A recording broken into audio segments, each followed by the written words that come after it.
Should you buy Mad Max in 2021? Mad Max released alongside the film Mad Max Fury Road, but isn't a traditional movie tie-in game, as Mad Max tells its own story with its own original characters and did not get the recognition it deserves. For spoiler purposes, I'll only show the first few hours of gameplay, but let me just say, it's good. Developed by Avalanche Studios, the studio that brought us Just Cause was the perfect option and is now my favourite game they have made. We've been talking narrative and gameplay like always. Leave your comments down below on how you feel about Mad Max and if you're planning on playing it. Mad Max is surprisingly gorgeous when it comes to presentation. Presentation has never been Avalanche Studios' best selling point, but man, Mad Max is just gorgeous at times, and well, the narrative benefits as well. The cutscenes are well made, and most of the time it's telling the story of Mad Max, really showing how deranged Max is, and doing it better than the film in many cases, going less for the silent psycho type, but giving hints here and there on how insane this guy really is, and I prefer that over the film's portrayal of Max. So it's so fun watching Max build back up to his peak in violence and seeing his psyche declining further and further. Now, it's not the best script, it may not be thought-provoking or anything like that, but I don't think people will play Mad Max for that, so the script does the essentials and lets you loose in a story that is just a Hollywood film simulator that you can absolutely have a blast playing through. That being said, the story genuinely has some great moments that I won't spoil that really help sell the world of Mad Max and how insane every character actually is,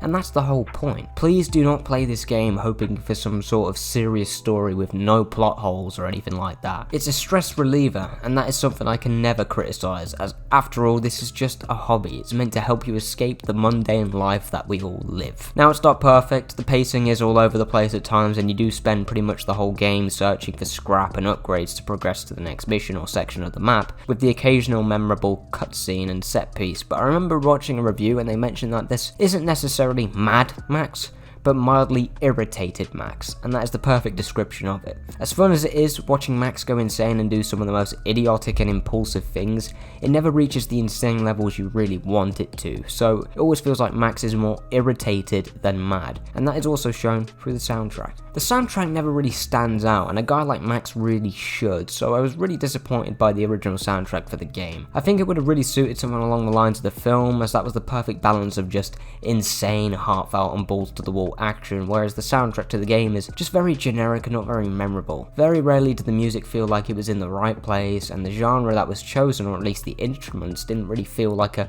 crazy action adventure following a madman, but then again, this is just my opinion, and the music may have been perfect for some other players out there. Voice acting is pretty good. Max's voice actor did a great job really helping sell when Max was irritated, but is not exactly the most nuanced, focused role in the world, so the actor did well with what he had. The other cast of characters are all voiced really well as well, occasionally going over the top as they should, which shows the direction behind the game was clearly solid and they knew exactly what they wanted. Sure, it would have been nice to have a bit more variety in villains and overall enemy archetypes, but what we got was more than enough, and in some cases, a lot more than some of the most popular games of today. So the story is decent, doing what it needed to do to keep me invested into the gameplay loop, but it's nothing groundbreaking, and I do wish it had a little bit more crazy rather than mildly angry. Let's talk gameplay.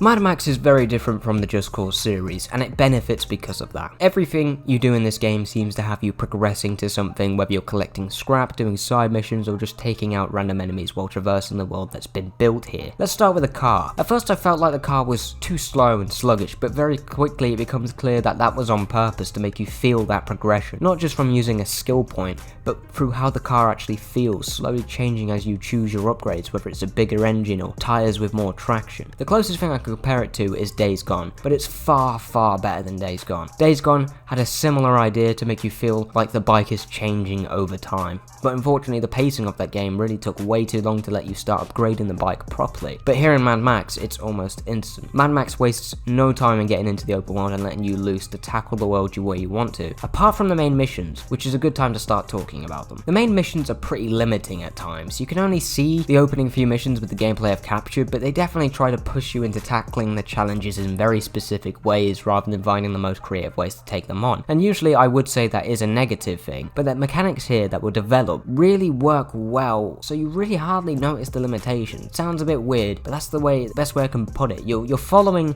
the road that's been paved for you, but you feel like you're paving the road yourself. It's a very weird saying, but that's the best way I could put it. Combat feels great, clearly inspired by the Batman Arkham games, but Avalanche really put their own spin on it this time, offering heavy attacks, shotguns, etc., all within the same fight, and then offering in more powerful moves if you perform well enough by getting to a higher combo without taking hits. And it really feels great.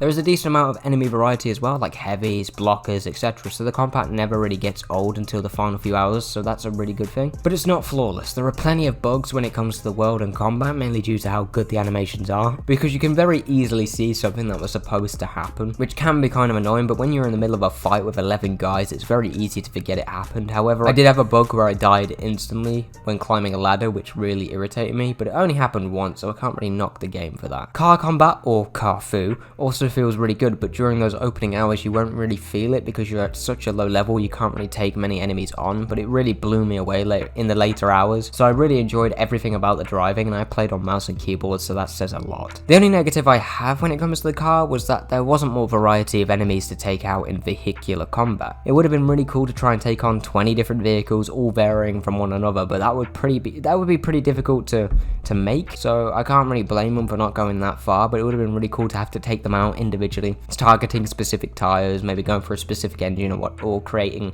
your own car for specific enemy archetypes. I think that would have been really cool. Upgrade paths are fleshed out quite well, and there is a good variety of side quests and content in general, so there's something here for everyone, which is really nice to say. There's no microtransactions as well, which is good, and all the content is here with one purchase, so that's always a positive. All in all, Mad Max was a surprise, but a welcome one, and it's a really good example of games that just don't get the attention it deserves to be a massive hit, and it's a shame because Mad Max ended up in that specific area of gaming where you're so good no one takes any notice. I absolutely think you should buy Mad Max 2021. Thank you for watching.